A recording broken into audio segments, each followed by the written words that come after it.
क्या आपने कभी सोचा है कि साल का एक ऐसा समय क्यों आता है जब अचानक शहनाइयाँ खामोश हो जाती हैं, विवाह रुक जाते हैं, गृह प्रवेश टल जाते हैं और हर शुभ कार्य जैसे थम सा जाता है। आखिर ऐसा क्या होता है कि पूरे एक महीने तक मांगलिक कार्य वर्जित माने जाते हैं? इस रहस्य का नाम है खरमास। खरमास कोई साधारण समय नहीं है। यह न तो अशुभ है और न ही दुर्भाग्य का संकेत, बल्कि यह समय है ठहरने का, समझने का और भीतर की यात्रा का। सबसे पहले समझते हैं इसका ज्योतिषीय कारण।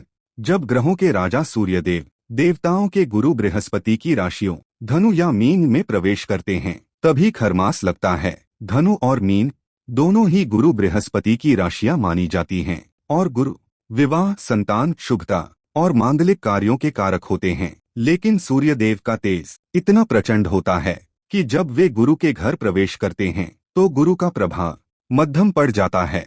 इसका अर्थ यह है कि इस समय किए गए शुभ कार्य अपना पूरा फल नहीं दे पाते।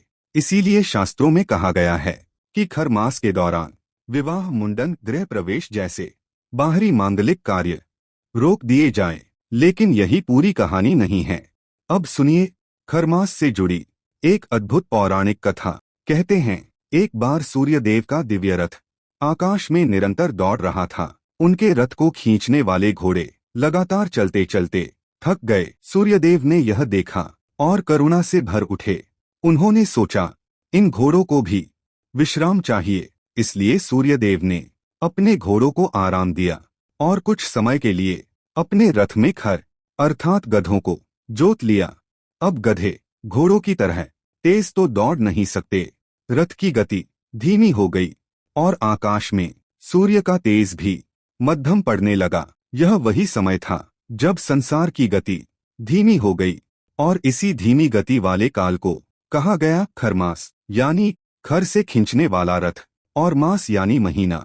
लेकिन ध्यान दीजिए, सूर्यदेव ने रथ रोका नहीं था, बस उसकी गति कम कर दी थी। यही संदेश खरमास हमें देता है।